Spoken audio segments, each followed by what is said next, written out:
തകർത്താടിയിടണം N പാവമല്ല. പുതിയ ഭാവത്തിൽ വന്നാണ് ഇപ്പോ, പൊട്ടൊക്കെ തൊട്ടിട്ട്. എന്നോടെ പറഞ്ഞിട്ട് കാര്യമല്ല. ആദ്യം എന്റെ വാപ്പനെ നാളെ കൊടുക്കണം, എന്നല്ലേ ഉഷാറാവുള്ളൂ. ഈ ആഴ്ച ഹിന്ദുക്കളൊക്കെ പൊട്ടന്മാരാന്ന് കേരളത്തിലില്ലേ? അതൊക്കെ അങ്ങ് വെറും തോന്നലാ. നല്ല ബുദ്ധിയുള്ള ആൾക്കാരുണ്ട്, ഹിന്ദുക്കളും മുസ്ലിങ്ങളും ക്രിസ്ത്യൻസും ഒക്കെ.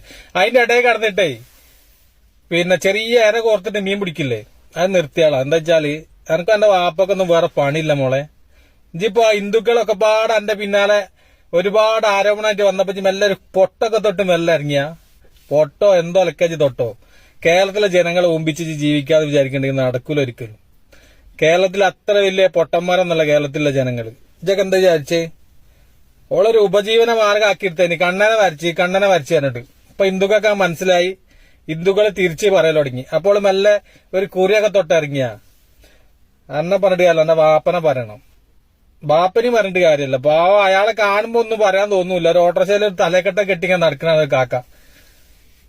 എല്ലാ അത് എങ്ങനെ അതൊക്കെ പറയാണ്ടൊക്കെ നിങ്ങൾ ആലോചിക്കുകയാണ്. ഇമ്മാരി വൃത്തിയിട്ട പരിപാടിയായിട്ട് നടക്കണ്. അവളിപ്പോ പൊട്ടിട്ട് വന്ന, അത്രയും കാലം പൊട്ടില്ല ഇനി. അപ്പോ എല്ലാരോടും സ്നേഹം മാത്രം.